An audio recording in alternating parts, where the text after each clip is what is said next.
How's it going, everybody? It's Frisby Moonsong here. Yow! And as you can see, we are starting the water weekend, and we are here at the Stone Dragon, ready to do some giveaways and do some duels. We're gonna record the duels as well. So let's get this weekend started! As you can see, we got the shark slippers ready for Water Week, and we are here at Stone Dragon entering the building. We've got some players over here, and we can come this side. We've already entered and put our stuff down, but we have to show you guys the entrance. And we have some players over here already. There's 4 people. Hello guys, and welcome to Water Week. You guys are unfortunately, you guys have been forcefully put into Water Week. So we've got some questions for you guys. Right. So first, starting this side, we have Mr. TFG himself. What name an archetype that was printed in Duels of the Deep? Oh, Marincis. There we go. Okay, we got one correct answer so far. All right, next one. Name a water archetype. Me. Okay. Name a water field spell. Oh shit. So again? You can't name any of them because they all. Oh, water field spell. Come on, name a water field spell. Sogan is a warrior field spell. That's the grass. Name a water field spell. Any water field spell. No. Who said Umi? Umi. Okay, we got Umi. Okay, there we go. Yes. There we go. All right. Name a water synchro. Water synchro. What's the new code's name? What's that secret? Come on, think of one water synchro. Any water synchro. Which one? What girl is you? The Dragite. Dragite. There we go. We got a Dragite. White Whale is also one, so we got another one there. Name a water XZ. oh, Stone Dragon. Stealth Kraken. What's I fucking the best one? Abyss Dweller. There we go. Totally awesome. Totally awesome. There we go. Name a water link monster. Hockey, there we go. People don't even remember. All right, thank you guys. So well done to all of you who are answering the questions. But all of you did a really good job, everyone. So from the channel over here, each of you are gonna get 3 Legendary Duelist Duel of the Deep boosters. So for you guys. So yeah, we have them right over here. So each of you can come grab 3 from this box here. And go ahead. There is the box for yourself. For each of you, grab 3. And good luck with your pulls. Choose which 3 are feeling lucky. There we go. Come, Mr. TFG. You're gonna take the top ones. Do the top ones feel lucky? Middle one. The middle one. Alrighty. Middle one. I said 3, hey? No, three boosters, not 3 boxes. Just to be sure. Go ahead and take your 3. 1, 2. Someone's getting good pulls already. Someone pulled an ultra already. All right, there we go. First 4 members that have started Water Week.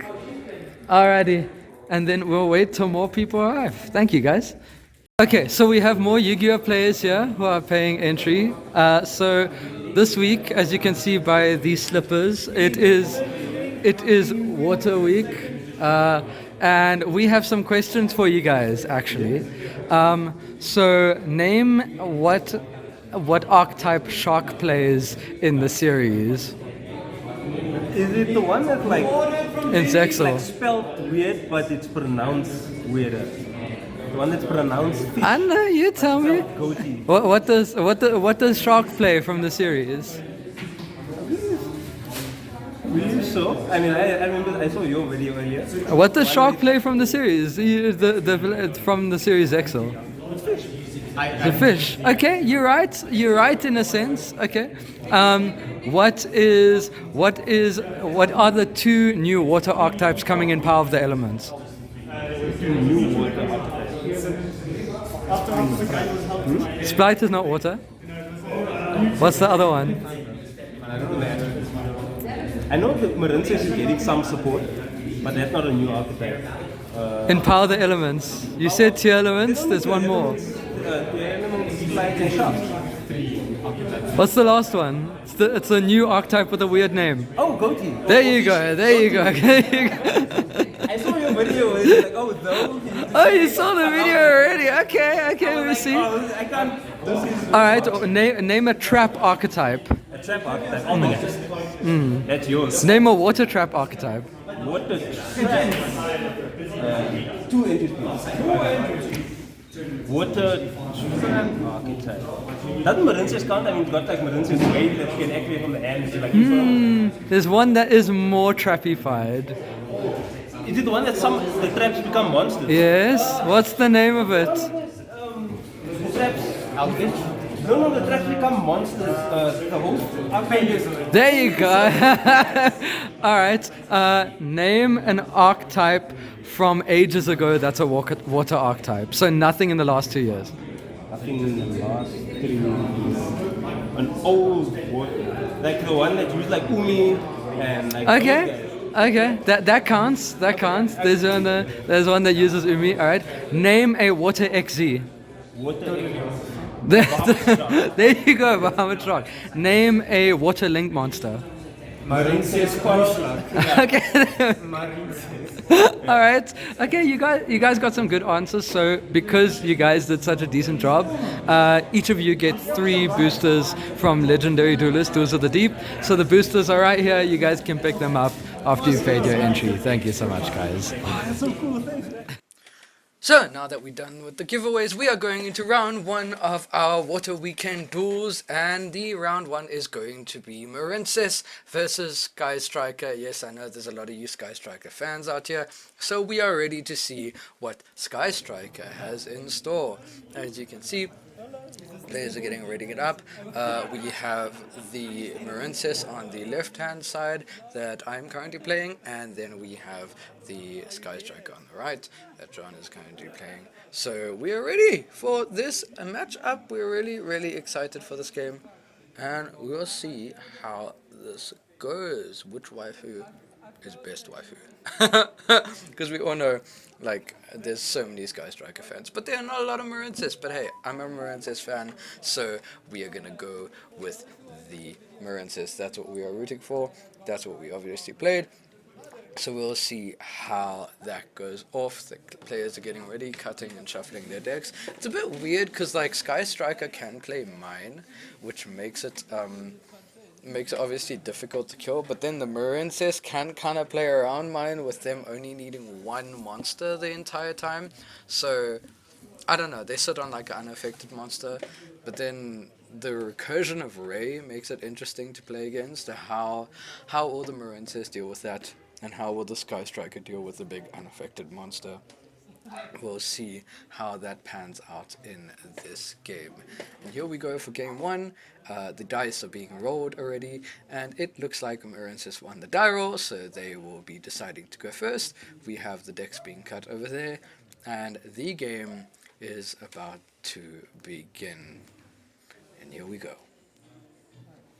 Starting with the 8,000 life points on both sides, and we start with, on the Marincis side, we are going to get a normal summon of... we're first going to get a Signet Mining, discarding what looks like to be a Marincis dive, which is going to be met with an Ash immediately, stopping that any search of anything that they need. But then he's going to continue to normal summon a Spring Girl and link 1 into the Blue Slug.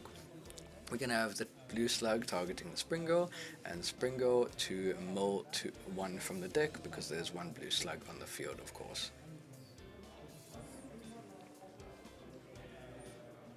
Both players really excited to see where this goes. I know I definitely am, because this is an interesting matchup. He's going to mill a triple tactics talent, so no burn there, but we're going to be adding back the Spring Girl. However, there's nothing in the grave for Spring Girl to banish, so it won't be able to summon itself, so the play is going to have to end there with setting 1 and passing.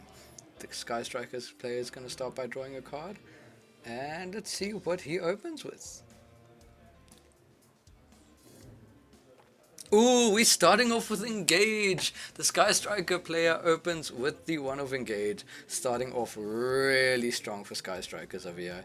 He's going to be searching a Ray from his deck and starting his plays immediately, allowing himself to get off the ground quite quickly with that Engage Engrave.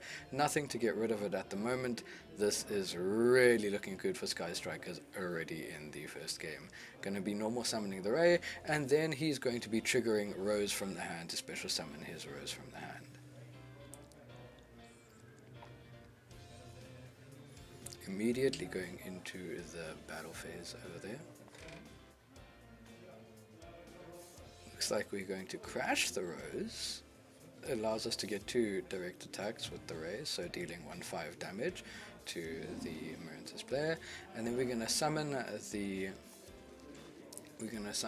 the other Sky Striker monster. I can't remember the name of it now.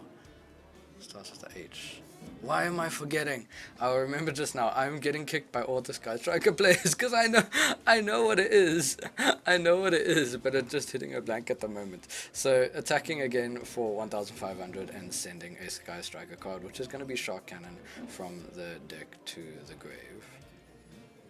Yeah, so you guys can criticize me in the comments for simply forgetting a Sky Striker card name. It's okay. Then we're going to summon Kagari, targeting the Engage, but that's going to be met with an Effect Veiler. And we're going to end off going into the Shizuku and going to go set 1, set 2, setting 2 cards to the field, and Shizuku is going to get him a search from his deck. That's a really strong opening from the Sky Striker player. Really, really good opening. Looking really good for setup.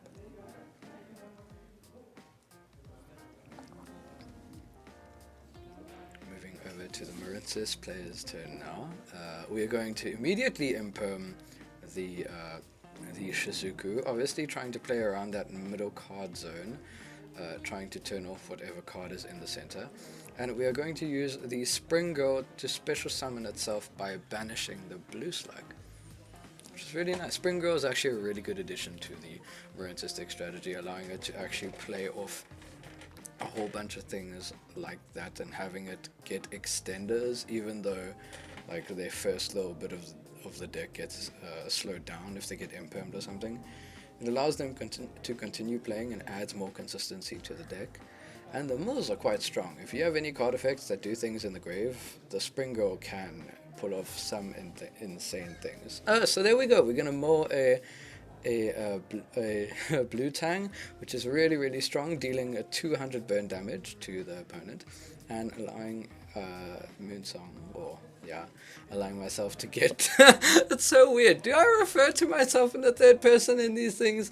Anyway, he gets himself the field spell, and then he's going to normal summon a Spring Girl and link into an enemy, and an enemy is going to target the Blue Tang to special summon from the grave.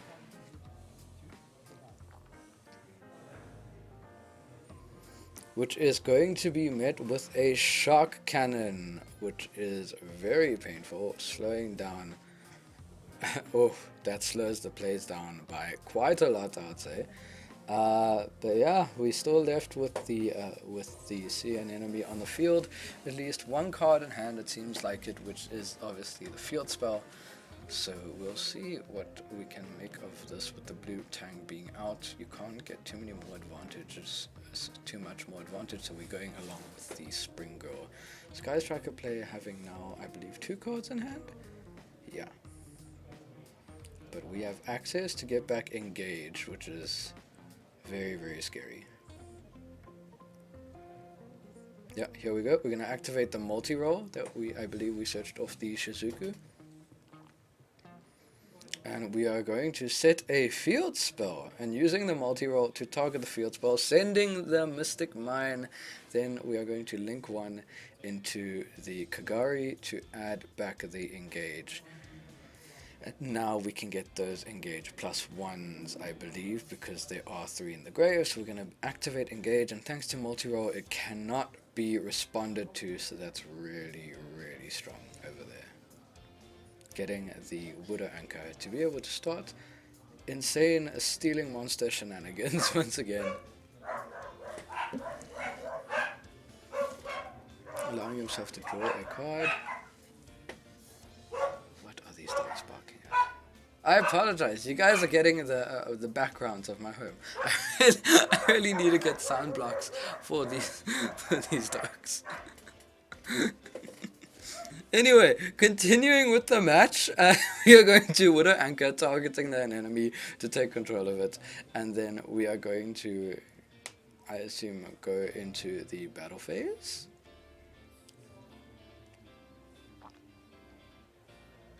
Yes, it looks like Kagari gains 500, so he's going to attack for 4,000 damage, which is a heckin' lot of damage.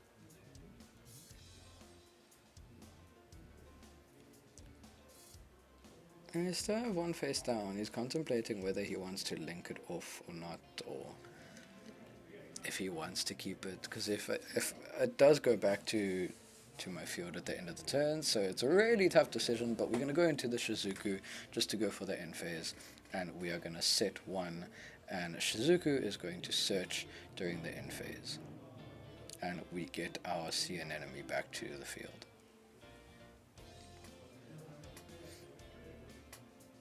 Which is kind of scary because it does allow us to start plays once again, so that's very a little bit scary for the Sky Striker player, but I think considering what he has on the field, I don't think he's too worried.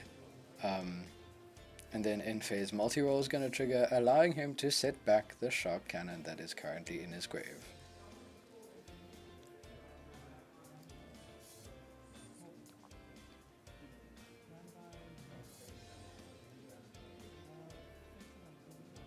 Here we are going to use the See an Enemy's effect, targeting the Spring Girl to try to summon it back. Is that going to be met with anything? Okay, we're going to get hit with a infinite impermanence on the See an Enemy, so we are going to use Monster Reborn, targeting Shizuku in Grave. Oh, so then he's playing around the Shark Cannon, so he cannot be Shark Cannoned. That is really clever, because Shizuku is a water monster, so now he can go into his Link 3, which is really, really strong. I like that.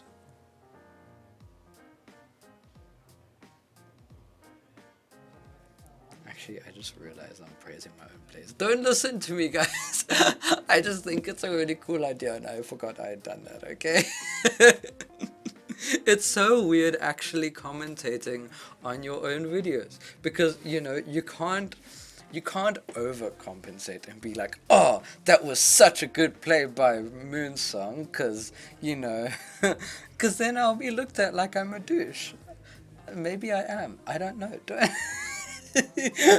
But anyway, continuing into the match, we are going to attempt to link 3 with the enemy into the Marbled Rock, and we're going to use an enemy targeting the Marincis Dive to add it back from the grave, because Shark Cannon can only add back, or can only banish or summon monsters. So Dive helps you get a little bit of that advantage without even being hit by the Shark Cannon.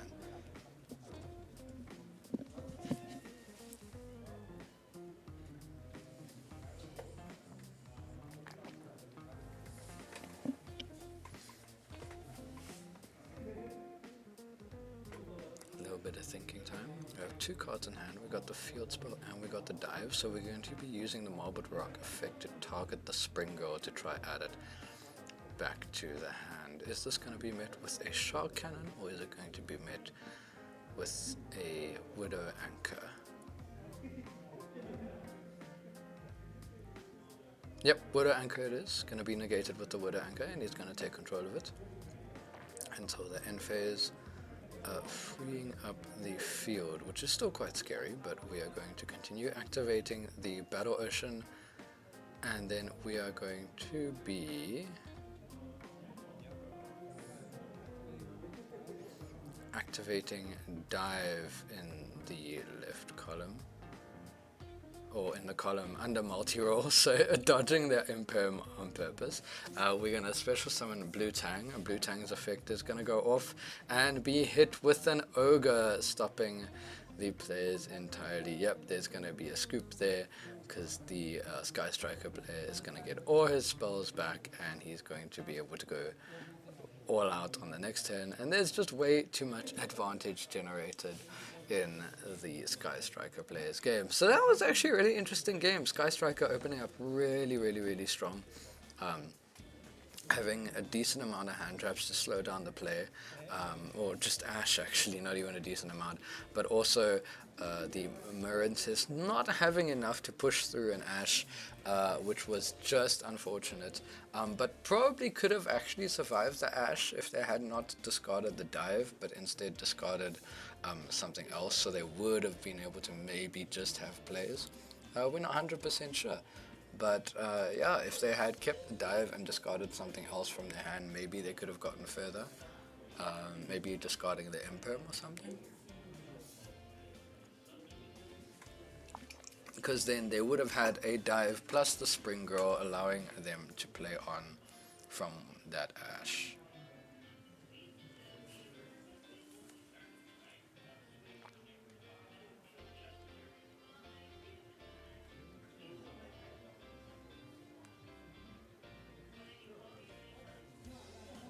Going to go into game 2. Siding will be very interesting.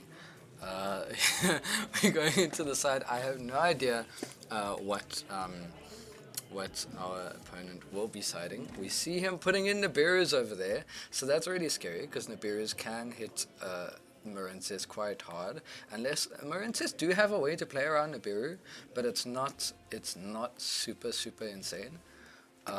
Because a lot of the time they have to play into Nibiru in order to get the most advantage out of their players.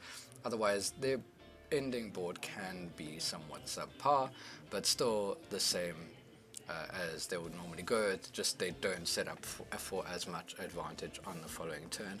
But I'm pretty sure for Marincis, he would have sided in Cyclones and Twisters, seeing the Mines, or like any back row removal that he possibly has. So we'll see. Going into game 2, here we go. And Marincis is going to go first once again. So we're going to start off with normal summoning a blue Tang effect to send from deck to grave. That will that resolve?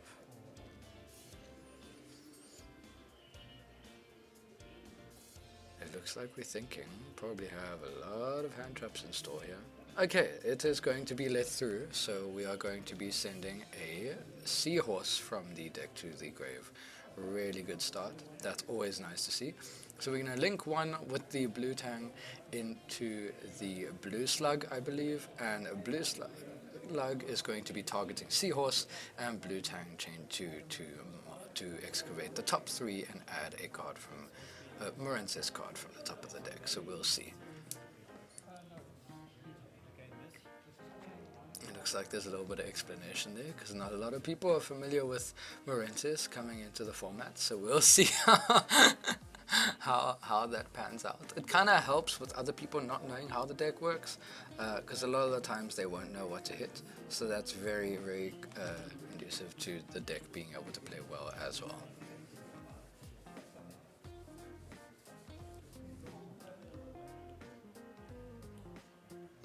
Looking at the top 3, we do not hit anything. We see a goes and match, unfortunately, but that does not make it into the hand.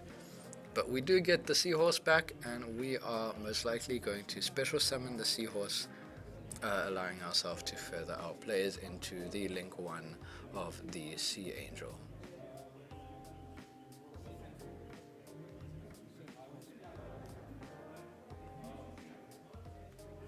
Sea Angel going to be hit with an Ash, and the Ash gets caught by drawing the one off. Really strong. Need to get that field spell into the hand. Really cool. So called by doing its things, called by being the one off Saki card to protect your first turn combo from going off. So that's really nice, really interesting to see, but hey, it does its job. A lot of people aren't a fan of Called By. I mean, going second is already so hard as it is. Called By doesn't make it as easy. And we're going to go link 2 into the enemy, targeting the Seahorse to summon it back. Is this going to be met with anything? Oh, it's going to be hit with an ogre, which doesn't resolve because it needs to summon to a link zone. So an enemy is going to add back the seahorse to hand after that. So can we play from here? Oh, okay, we got the field spell. And we have dive, so we managed to open the dive, which is really, really strong. Getting our Pascalis from our deck to special summon it there, because the Ash has already been used, and then Pascalis will summon Marincis Seahorse from the hand. However, it is really tough because we've already used an enemy, which makes it a little more difficult. We're trying to play through an Ash and Ogre here, so that's two really, really strong hand traps already. And then we're going to Desires to try get more advantage. That's quite a strong hand from the Marincis player going first. Oh, it looks like we have a cut because we forgot to cut, but you know what? That's a fine. Always to be sure. They can. It was a very fun casual local, so people were very cool and calm and open about that.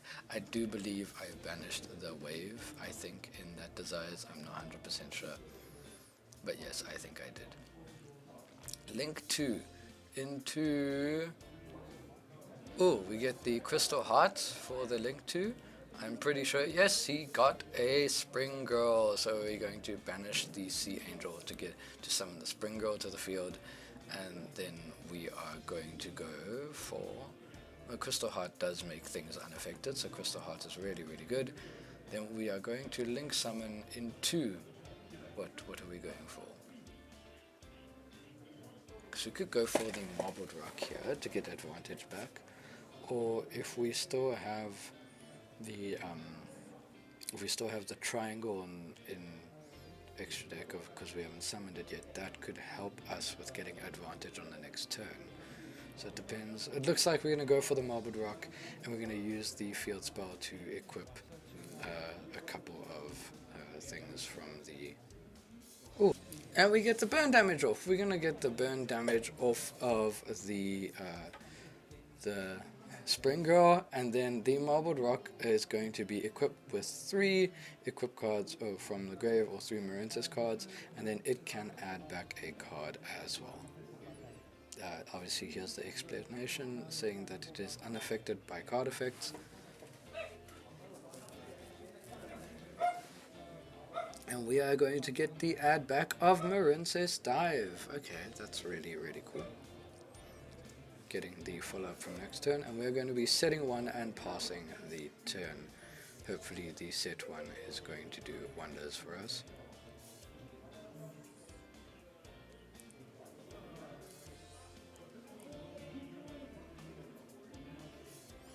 Passing over to the Sky Striker player, we're going to be normal summoning the Ray, and once again we are going to be attacking directly.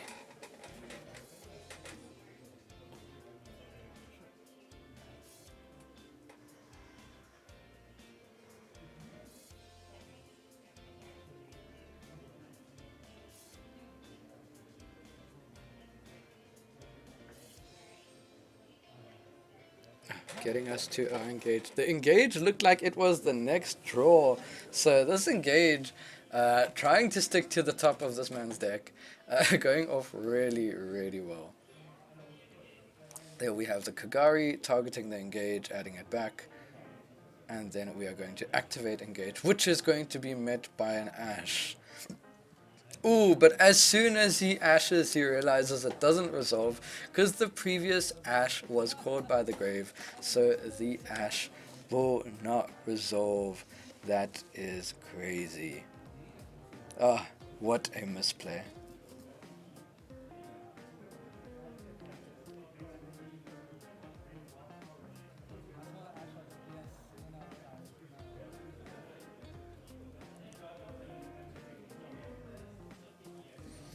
Oof, that is not the best thing you want to see. So we get the area 0, and the area... Does it get a draw? No, we're just going to get the area 0, and we are going to set a card and use the area 0 to try get more advantage. Ooh, there we see a Hornet Drones and a Rose, so that's really, really strong.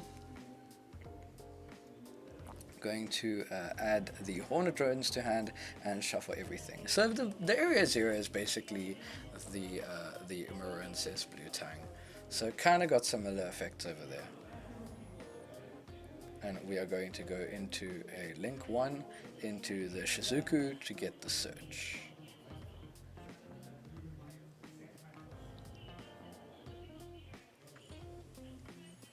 We're still sitting on the marbled rock for the Marincis player, so that's really, really good.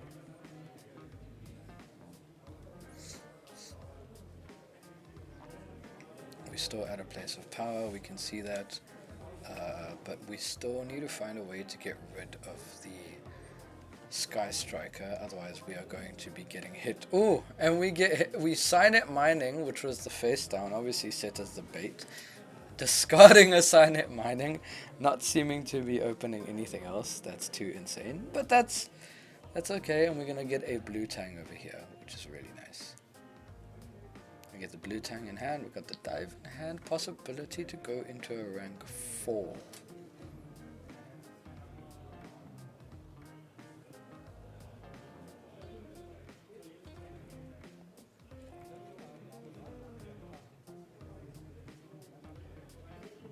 Then we got the marbled rock targeting the Pascalus. Then we're going to normal summon the Pascalus, special summoning the blue tang, and we are going to use them both, I believe, to make some sort of a rank 4. It seems like there is indecision on what to get. We'll see what we go for over here.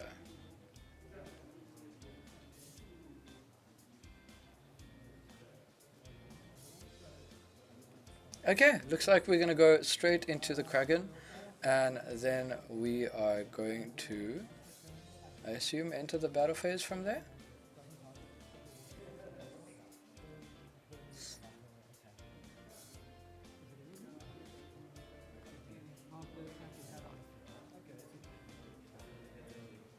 But I think with the recursion of how insane Ray is, we will not get any damage except for most likely the burn damage from this. Oh, except we get the damage from the marbled rock, which is unaffected, so it does not get reduced by Shizuku.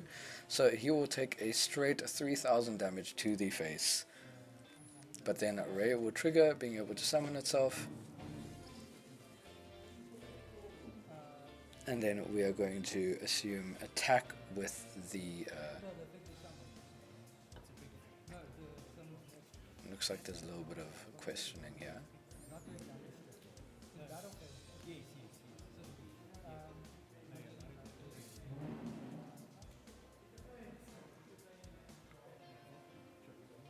Oh, it seems like the Ray is going to be triggered on summon. So we're going to get the... or not on summon, on the new chain. So we are going to be targeted by the Kaina onto the card so it cannot attack. But then we are going to use the effect, of course, in main phase 2 to pop the Kaina, ridding him of the Ray recursion, which is the insane part of Sky Strikers, I do believe. The fact that Ray can constantly keep coming back. And then we end up burning him for half the damage of the monster.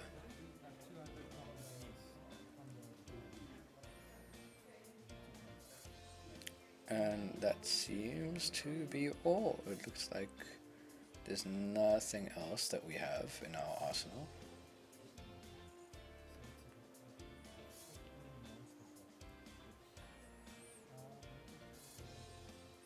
All we're needing now is a Gozen match from from Marincis' side, and that would be just insane. Oh, there we go with the multi-roll. Immediately starting with the multi-roll. Set 1.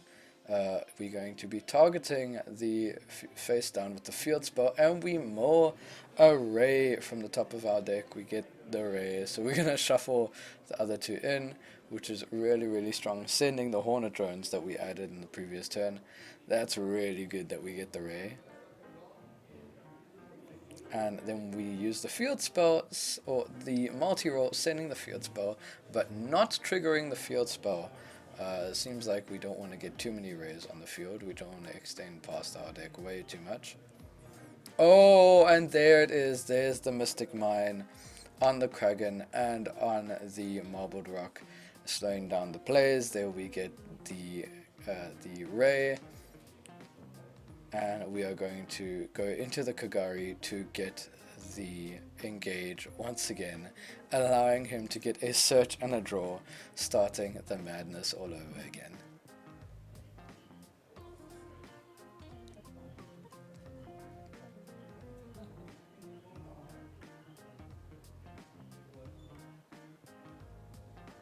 What are we going to be adding off the gauge? We're going to get the Widow Anchor and then a draw one on top of it, giving so much more advantage. It's insane how to think how strong draws are in the game.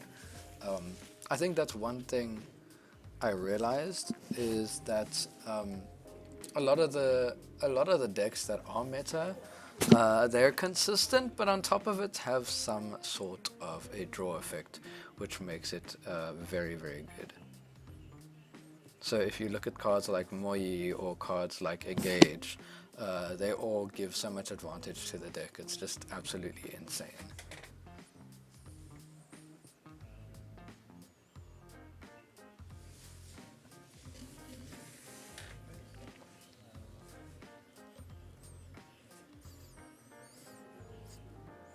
There we are going to set 2 and multi-roll is going to set 1 more, and now we are trying to play around the Mystic Mine with 2 cards in hand.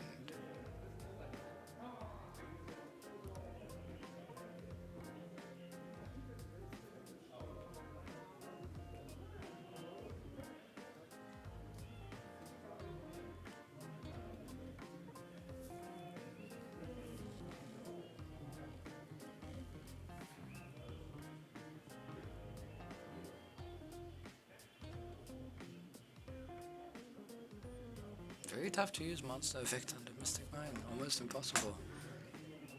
Like, there could be advantage, but it's just, it doesn't seem to be going anywhere. We're gonna have to link the 2 really, really powerful monsters away, it seems like it, to get into whatever we can.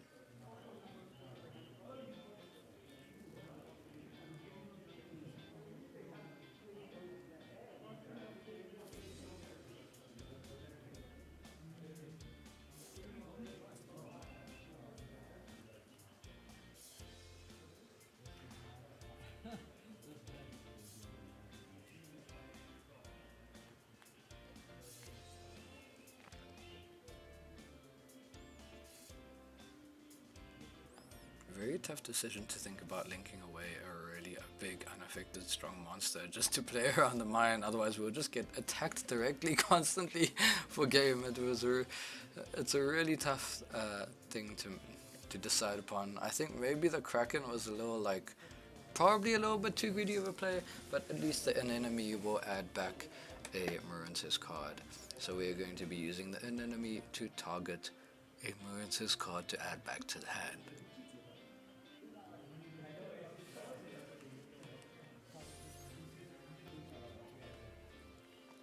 Seems like we are going to be targeting the blue tang. That is going to be met with a shark cannon banishing the blue tang. Very strong indeed. But we still have not used an enemy's effect to summon. So are we going to use the effect, or are we going to attempt to go into battle phase? Yep, seems like we are going into battle phase.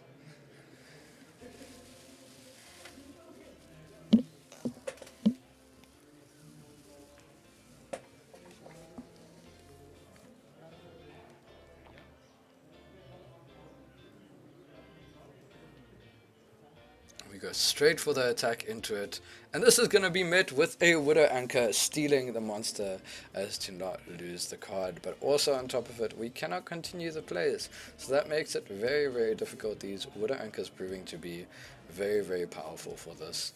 But then we're going to get the Marincis dive, being able to target a Marincis monster in grave and special summon it, a non-link monster to be precise. So let's see where we go from here. We're going to be getting the blue tang and special summoning the blue tang and using, not using the effect, obviously trying to prevent any ogres or anything. And we're going to chain 1 with the blue slug and chain 2 the blue tang to try mull the cards we need.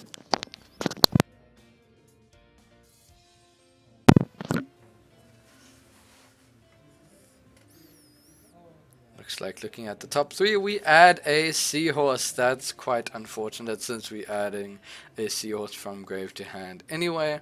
So that doesn't make it too easy of a game, but hey, at least we get the free summon, at least the blue slug resolves, so we get to summon the seahorse, and we are going to link 1 into the sea angel, which is going to be met with an infinite impermanence. So it's a good thing we actually milled the seahorse, because if he actually impermed the blue slug, I think we would have been far worse. And then we go into the splash mage, since an enemy has already been exhausted from our extra deck, and we are going to use the splash mage to special summon a monster in defense position right over there, allowing us to continue with some sort of play with these Marincis cards. So let's see what we end up going into. Looks like we're going straight for a link 3, I believe. There we go. We're going to go into the triangle just to get us some resources back. We are currently locked into Cyverse because of the splash mage, but we at least get triangle up to 3,500 attack, which is really, really good.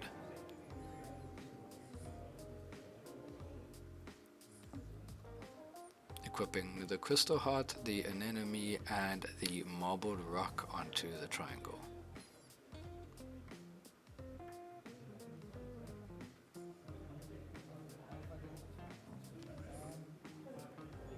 Are we going to use the search effect?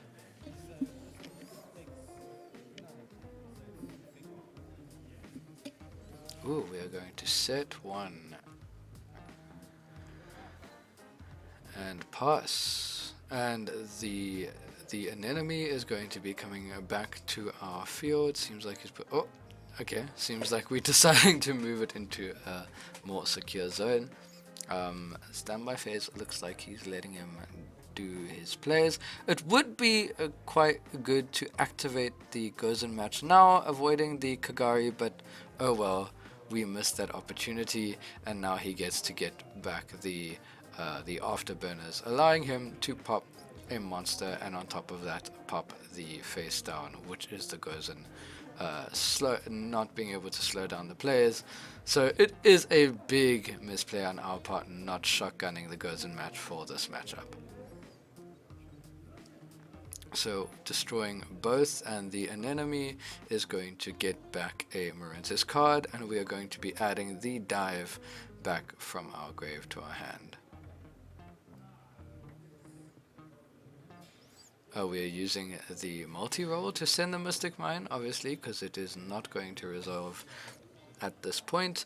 And we are using a Widow Anchor to take the the triangle, and we are going to be linking into access code talker, targeting the triangle, because yes, it was used as link material.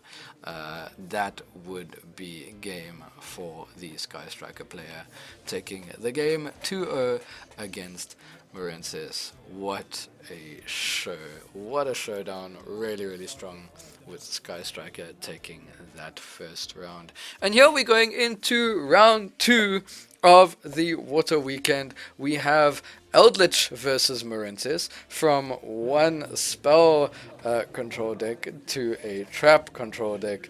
Here we go into this matchup, which I don't know if it's better or worse.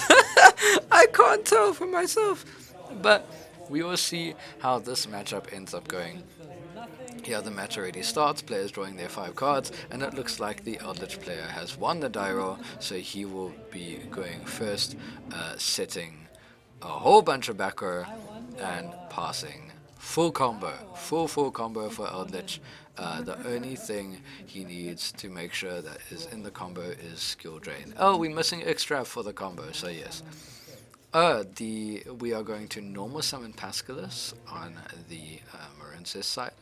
And do we continue from there? Is that going to be met with anything? There is a Sanguine being activated. No response, so obviously it doesn't seem like they want to take the bait. but they're going to be summoning the Golden Lord in defense position on the field. A really good start. Then we are going to be summoning the Seahorse off of the Pascalus, and we will be... Is there anything on resolution? Seems not. So we are going to be linking the Seahorse into the Blue Slug, targeting Seahorse to add it back. Seems like we aren't met with a skill drain, so we are lucky in this case at least, linking into the Sea Anemone and continue with the combo to get the Battle Ocean, which is insane in the deck, that allows all the stuff to happen. By the end of this series, everyone is going to know how to do Marincis combos. So all you Marincis combo players or Marincis players, I do sincerely apologize for showing your deck to people.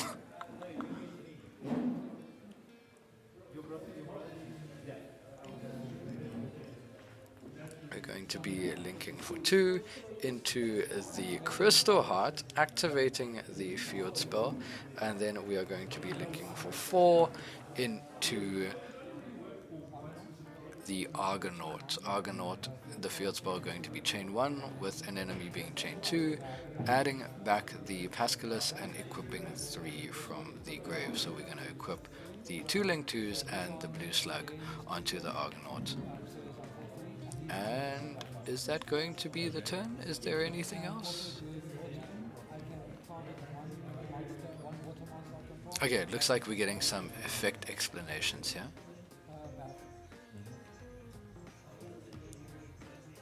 And we're going to swing over the Eldritch, the Golden Lord. Okay, so that's a 4/3 unaffected monster right over there to negate traps and spells. So that's quite a good start, I would say.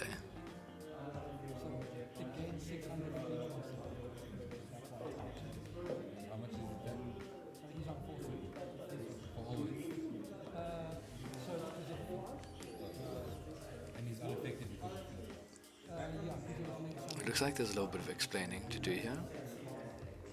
I don't think there are that many Marincis players now, especially this early in the format of it being around.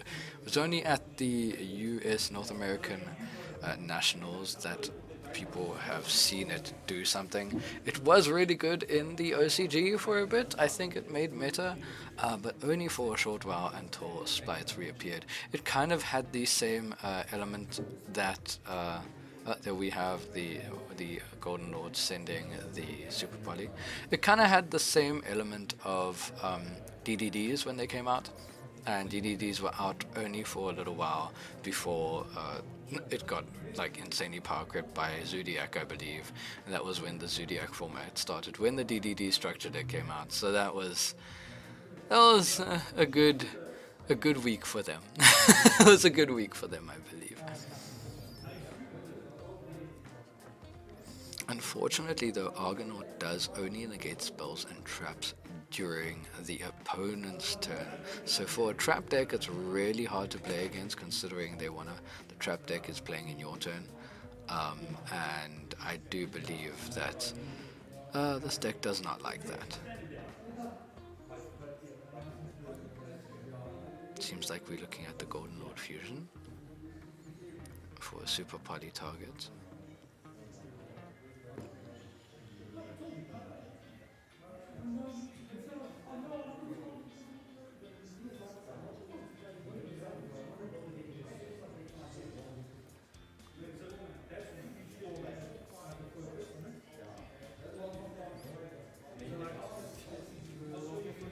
Here we pass back over to the Marincis player. It looks like he drew an Ash there. I can't be 100% sure, but we'll have to see.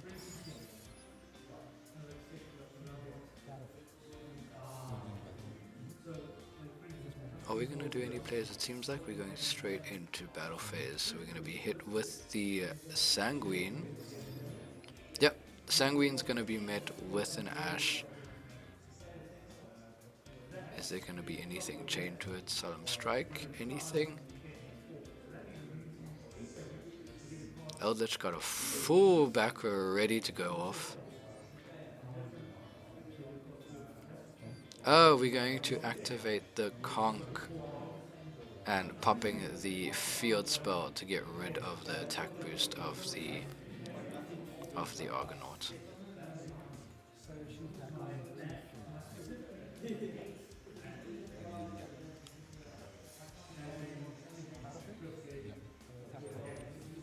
We're going to attack into the conch for the battle phase, so then we're only sitting with the Eldritch, the Golden Lord, and we'll see what we can get from here. Oh, we're going to normal summon the Pascalus and link one into. So we're going to start going combo. We're going to go into the Sea Angel. Sea Angel allowing us to get a search of a spell, getting us to the Marincis dive.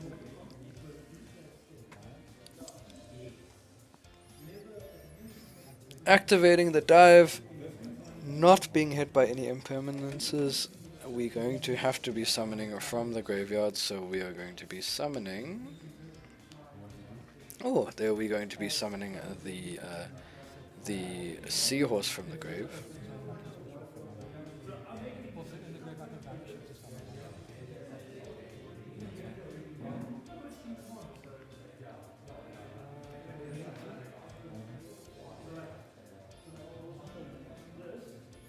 Linking for 2 into the sea anemone, and the sea anemone is going to target the seahorse once again to summon. We are going to link into a link 3. Oh, and it's being hit with the preemptive judgment for summoning the triangle. So since the anemone went to the grave, it's still going to add back, so we're still going to get our advantage back being able to play, and we get to add back any cards, so we're adding back the field spell. The half life points though. Excuse me, what? Did we just... No! We just... we just got a second battle phase. What is the second battle phase? What? No way! The things you see at locals. Okay, I do believe this was discussed at locals and it was an honest mistake. But I don't know if it would have changed the outcome of the battle, but still, however, you know, it happens. It's an honest mistake. And things like this do happen. He sends the Gozen. Wow, I can't believe a second battle phase was done. I don't think either of us noticed. None of us noticed. This is what happens when you're playing at 12 o'clock and at night, people. The misplays of this day were real. Okay, this is this is embarrassing. This is supposed to be someone who's won a nationals, and here I'm getting 2 battle phases. I swear I have not done this before. This is an honest mistake. Oh wow, but we're still playing on. He does get more advantage being able to send the Gozen. He gets his monster to be indestructible once again, so that does help. I think it helps him more than hinders him at this point. But oh my word. Oh, I'm kicking myself for this. I cannot believe we both missed that. We both missed a second. Oh my word, this is terrible. What kind am I? Okay, he's popping the field spell with the conch, I believe, to try to get rid of the attack boost. But we are just going to use the Pascalis to add the field spell. Oh, we're going to attack straight into the conch. Let's not get another double battle phase, please. Please, we can't have any more of these mistakes. This is terrible. How did we miss that? So we get an attack and pass. Wow. I cannot believe.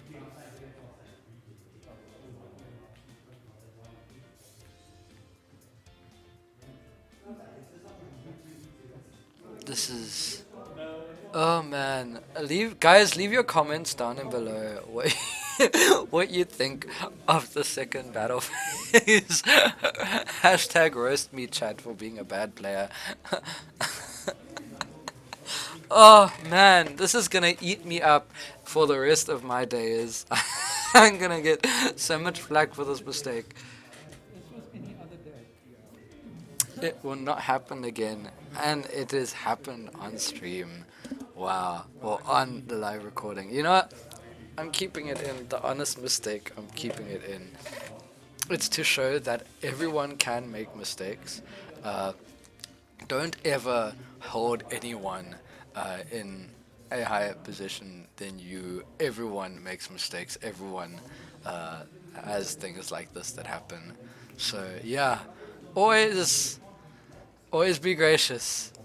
Always be humble, because these things happen. We're gonna pay 800 for the Eldritch, and that's going to be negated with the Argonaut. We're gonna special summon the enemy. Yeah. Double battle phase. Why not? Let me know down in the comments if you think it gave Eldritch more advantage, getting the double battle phase. So our Argonaut is going to be attacked over, sending all our equips to the grave along with the Argonaut. How lovely.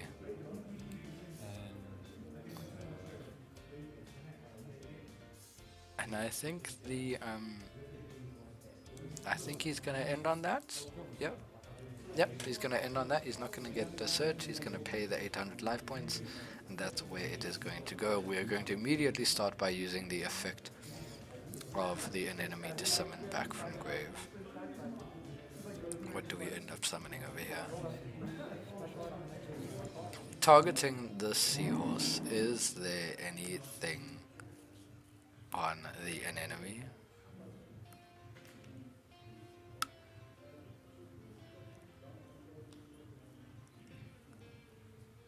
Oh, and we're gonna get hit with a solemn strike, paying 1,500 life points to get to the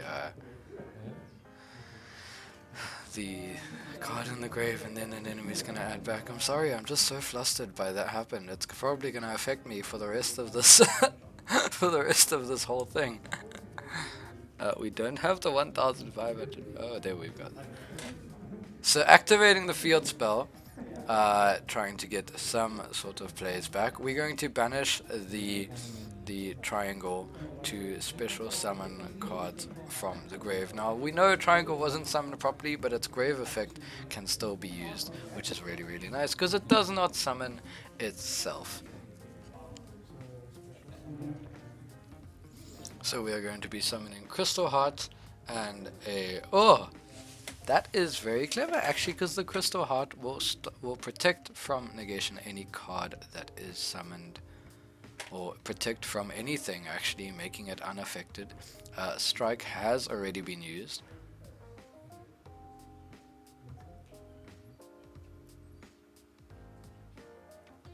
Here we are going to go into a link to summoning the Marincis Marbled Rock. Will we be using the field spell?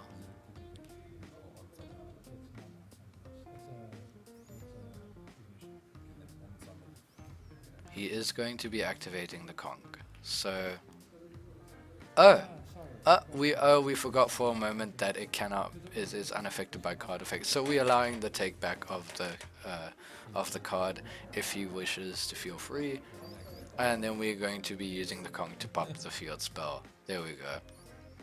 Preventing anything from getting any bigger. But we use the Pascalus to add the field spell back, which is ridiculous.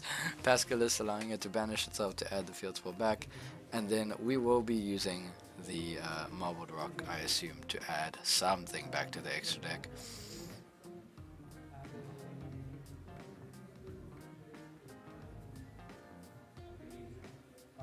And it seems like we'll be targeting the Argonauts, bringing the Argonaut back, allowing us to get more players into that. Activating the field spell once again, because it is not, you can only activate once per turn. Then getting the dive to special summon from our deck. There we go. Summoning the Marincis Blue Tang from the deck. And Blue Tang sending from deck to grave.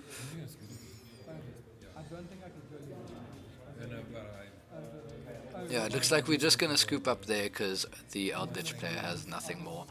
But with that, okay, game, we've seen the double battle phase. Hopefully that is the worst mistake we will see of the day. I think we've seen misplays, but we haven't seen actual ruling mistakes. So that is an actual ruling mistake.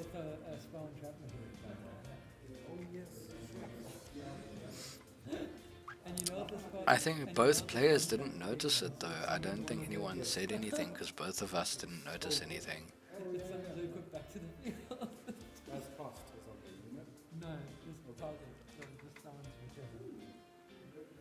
But anyway, moving on to game 2. Here we see siding happening.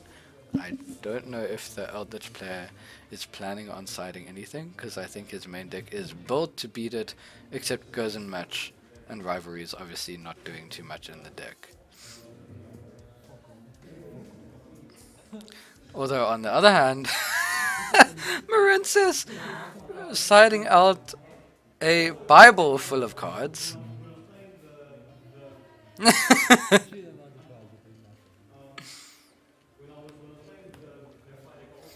Okay, here we get the Eldritch player also looking at what to side out, taking out things that are useless like the goes and matches.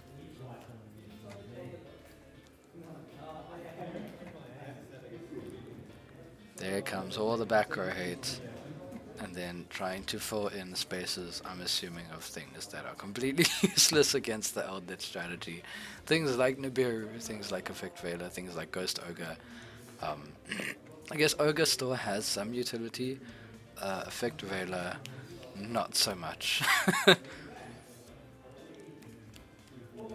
Along with Imperm, Imperm doesn't really do anything. Because if they have skill drain on the field, you can't even Imperm anything anyway.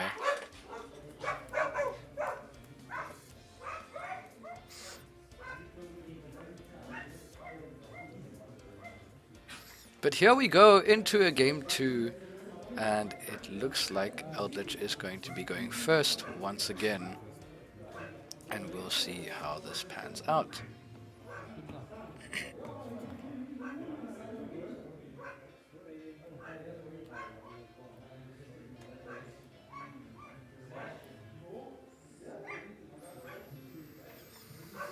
Judging by the hand, it looks like another set 5 pass is going to be in order.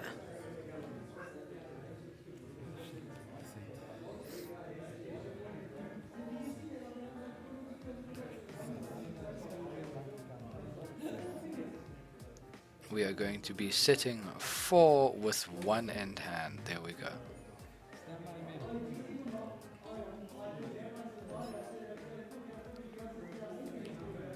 Anything on standby phase? It doesn't seem like it. So main phase, we are going to normal summon the Seahorse. That is going to be met with the Sanguine, which is going to be Ash Blossomed immediately. Oof. Sanguine being Ash Blossom with no strike is very, very painful. But then we're going to link 1 into the Blue Slug, adding back the Seahorse, and then Seahorse is going to summon itself back. And then we are going to go for the link 2 into the Anemone, I believe.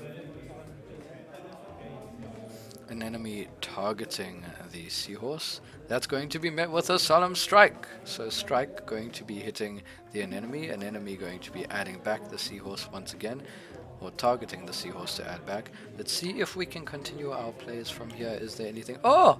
We get the Springle banishing the Blue Slug. And then we are still able to link the Springle away into the Sea Angel, because the Sea Angel has not started. So we had the backup combo just in case we got striked.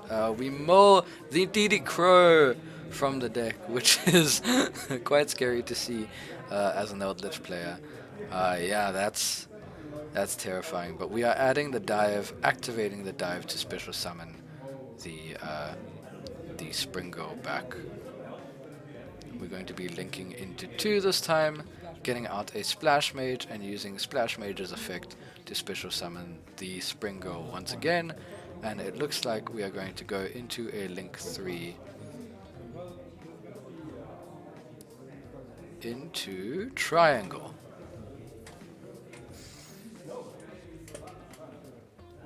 Triangle able to get the search of the trap card Marincis Wave, so allowing him to be able to actually have protection for his field. The negation won't really work that well against Eldritch, but at least being able to sustain and protect your monsters from like destruction or anything, forcing the battle phase, you know, the waste of the battle phase to actually get rid of the monster is really, really strong.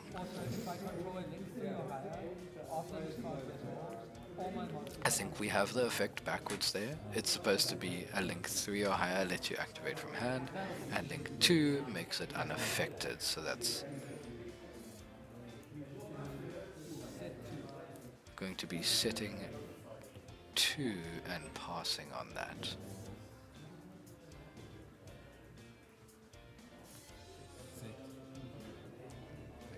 Looks like Eldritch is going to set 1 and be able to use that to get to a Conquistador or a Haquera, depending on which. Okay, we're going to get the Haquera to get back resources at least, because he wants to get to that Sanguine, to get his Golden Lord out onto the field. Because that's the only thing about Eldritch, you need to get to that Golden Lord. If you aren't able to get to the Golden Lord, the game is really, really slow for you. And you have to protect that from going off, because like Golden Lord is the real, you know, the real one in the game to be able to go off of anything. We're gonna summon the Conch in his turn, just obviously to get the effect to banish in the opponent's turn, which is really, really strong.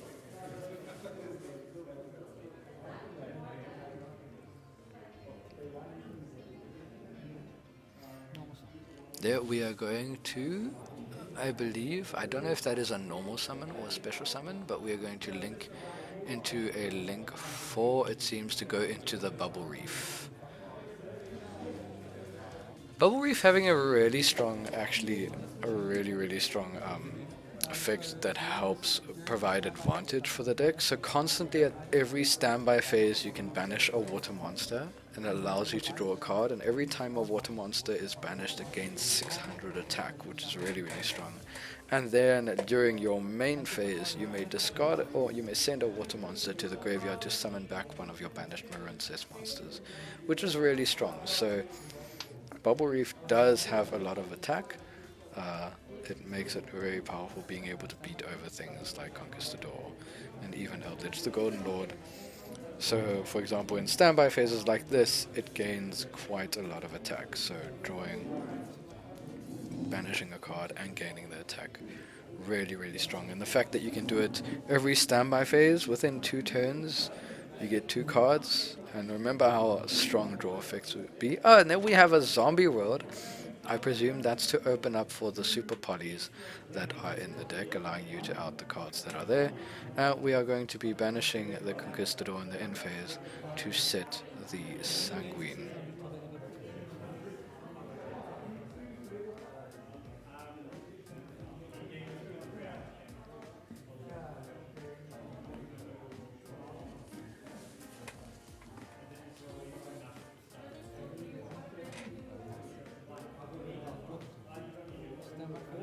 Now we're going to draw for turn, and then once again the Bubble Reef is going to kick off banishing the Sea Angel to get a second draw in the standby phase, which is it is so strong. The hand advantage that is building up, allowing you to draw into your back row hate and everything, which, as you can see over there, it seems like we just drew a Twin Twisters.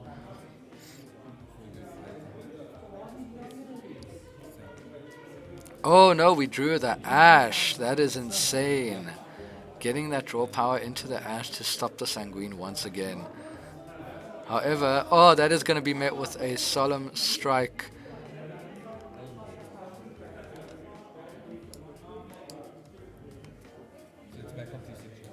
Pushing his life points low once again. That's really, really strong.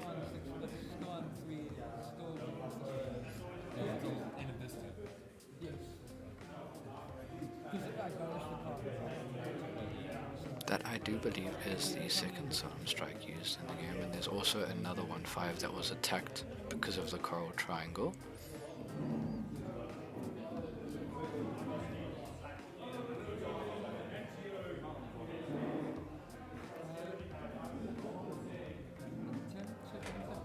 Sitting at 3,500 when... Oh, there we're going to get the Haquero to summon, allowing us to get a banish. The best card probably to banish would probably be the Coral Triangle to avoid like recursion. But it's very tough to say because then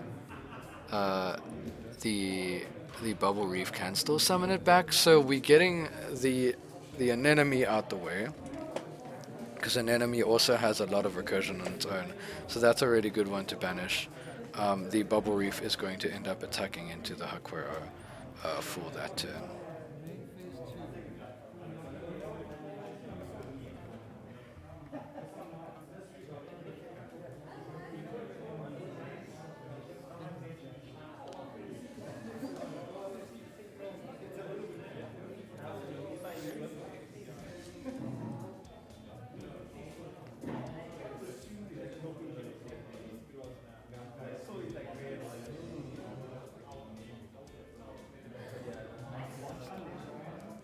Monster Reborn, we're going to be targeting. Okay, targeting the Springo of the Monster Reborn. Summoning it back, and then we are going to be normal summoning the Pascalis. And overlaying into... We're going to get the Kraken? No, we're going to go for Bahamut Shark this time.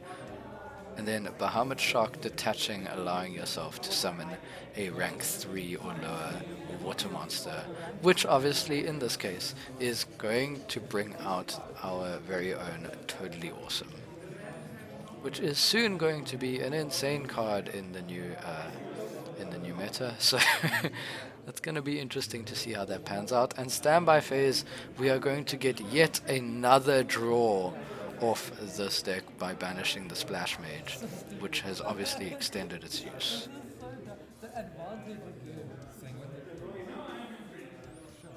We're going to be banishing the Sanguine, which I believe is the second Sanguine, so it is only one more Sanguine available in his deck. We do have a Golden Lord on the field though, so that's at least we've gotten to a Golden Lord, but the second Golden Lord helps you do a lot more and get a lot more damage in at least.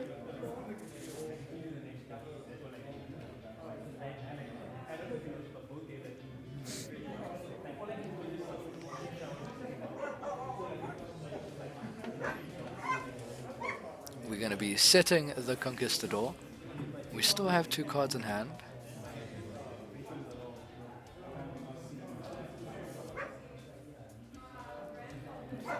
However, it does seem like the Bubble Reef is a lot stronger than the Conquistador. I mean, than the... Oh!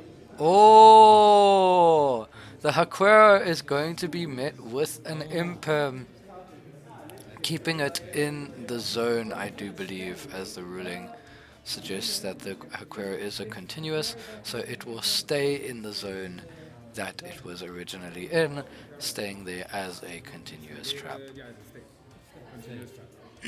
Until? Forever. Until okay.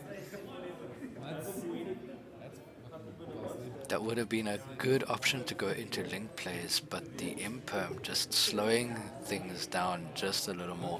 And we thought Imperm was bad, but I guess when there's no skill drain, there is hope for the Imperm.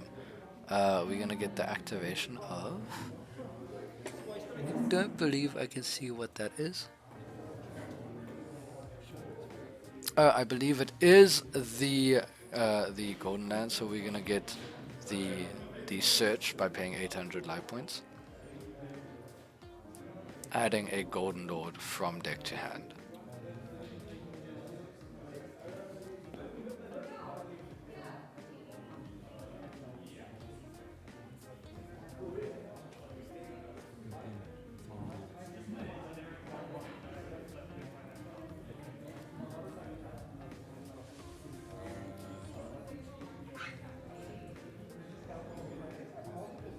Looks like we're passing turn on that. We get the Golden Lord from deck to hand. We're going to set one card and we pass. We're going to draw for turn. Doesn't seem to be anything on standby, I believe. Oh, we're going to get another draw off the Bubble Reef.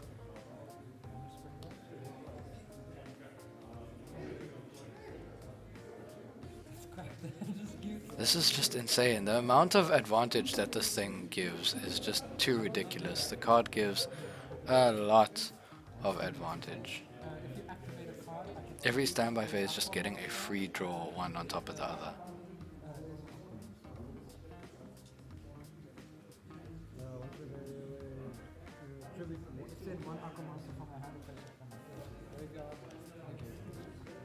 Can't say itself. I can't change anything. What if you have in hand? No, I can't change it. No, it's not Oh, it seems like Totally Awesome cannot activate its effects, because Totally Awesome only sends aqua monsters, and it is currently a zombie, so that is not... that doesn't work. So we get the Conquistador over there. Is it about to summon? We get the Conquistador summon. Oh, but there's a response. Oh, and the Conquistador is gonna be met with 8 Twin Twisters targeting the Zombie Rod and the Conquistador, now making Totally Awesome alive once again. Unfortunately, the Conquistador will not get summoned in this case.